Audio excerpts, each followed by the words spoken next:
Hey loves, welcome back to my channel. Today guys, I'll be checking out this interesting video from Thomas Sowell, and it's titled Why Overseas Indians Outearn Their Native Counterparts. You guys, I'm super excited for this. If you're yet to subscribe to this channel, please consider subscribing. Give this video a massive thumbs up, comment, share, and all that good stuff. And without much ado, let's see what Thomas Sowell has for us in this video.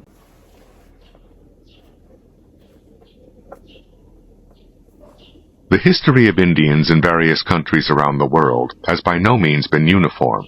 In some countries, Indians have enjoyed an income or occupational level above that of the majority population. This has been true not only in such African nations as Kenya, Uganda, and Tanzania, but also in such disparate societies as Malaysia, Fiji, and the United States. This has not been the case, however, in Guyana, where the local African American population has historically been economically somewhat ahead of the Indians, though that was changing by 1967. While the Indians of South Africa have been economically ahead of the black majority there, they have been well behind the long-dominant white minority. Partly, these different fates of Indians in different countries reflect conditions and policies in the countries themselves, quite clearly in South Africa, for example, or in the degree of urbanization of the Indians, as in Guyana, where rural concentration has obvious negative implications for money income and urban occupational status. By and large, however, the economic positions of Indians abroad reflected the economic positions of the numerous divisions of the Indian people in India itself.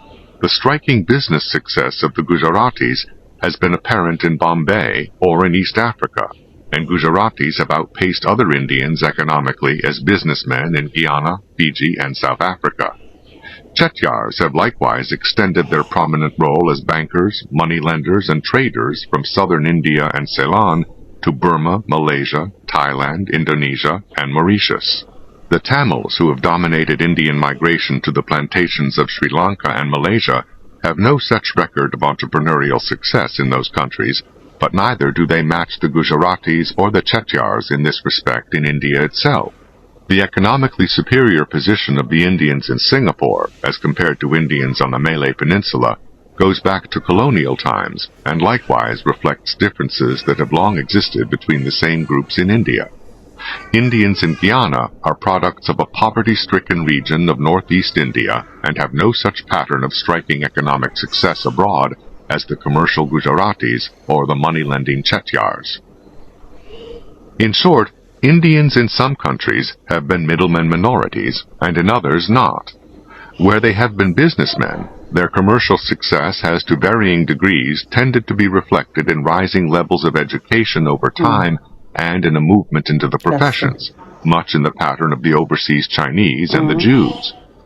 Also, like these other middleman minorities, Indians in these roles have tended to keep a low political profile. Few have pursued political careers overseas, and politics has had little or nothing to do with their rise to affluence in foreign lands. Often politics has been an obstacle to that rise, and, especially in post-colonial times in Africa and Asia, politics has been a threat to positions already achieved in the economy.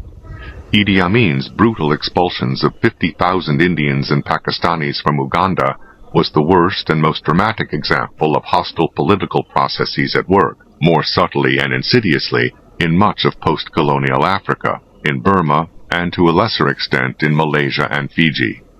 The vicissitudes of the overseas Indians also follow a pattern of long standing in the history of the overseas Chinese, the Jews, the Armenians, the Igbos of Nigeria, the Lebanese in West Africa, and other middleman minorities. Despite many tragedies and injustices, overseas Indians seem to have suffered. Why, you guys, what are your thoughts on this video? One thing about the Indians is that they are very successful, actually, in the education sector. No matter where they are situated in this world, they tend to be very, very successful. Let me know what you guys think about this video from Thomas Sowell.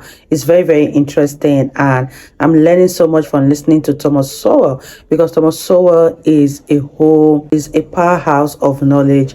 Listening to Thomas Sowell, you can learn so much that you haven't even been able to learn in school.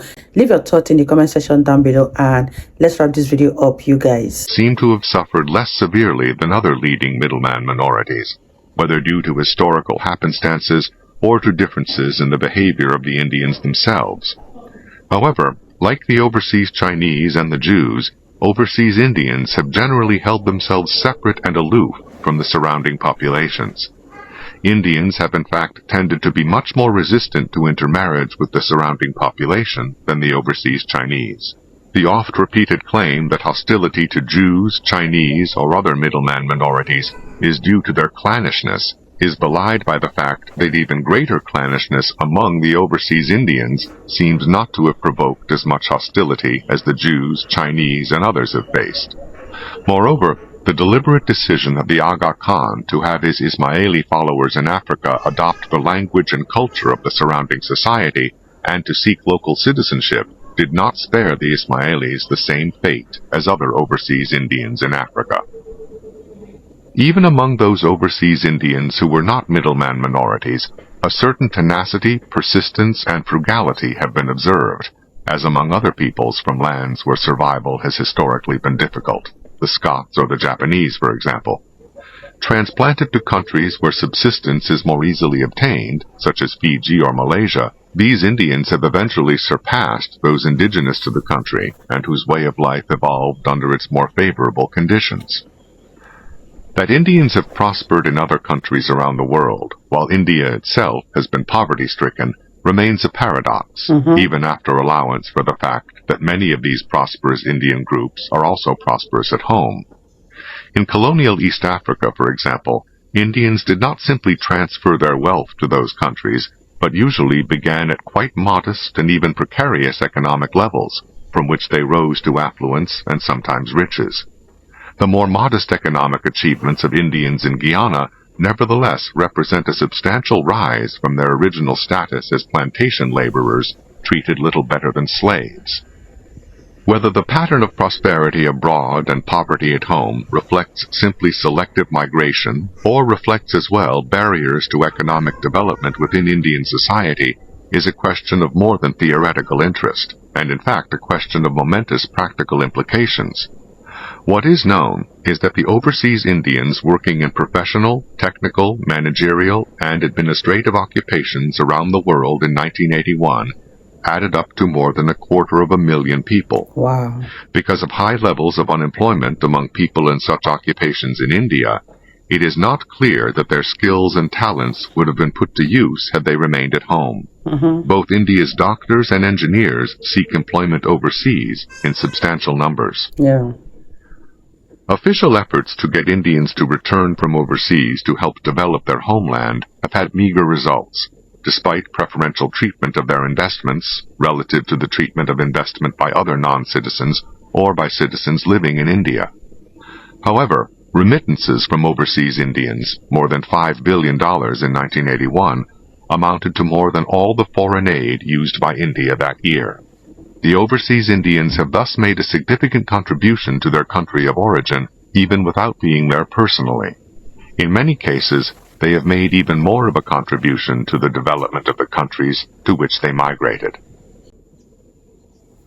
Wow, you guys, that was such an interesting one from Thomas Sowell. And like Thomas Sowell said, the Indians overseas are very, very successful, and even more successful than their counterparts at home. This also applies to the Nigerians in overseas. Let me know what you guys think about this video in the comment section down below. I really enjoyed every minute of it, and I believe you guys also enjoyed watching. If you did enjoy watching, give this video a massive thumbs up, comment, share, and all that good stuff. And I'll see you all in my next video. Bye guys.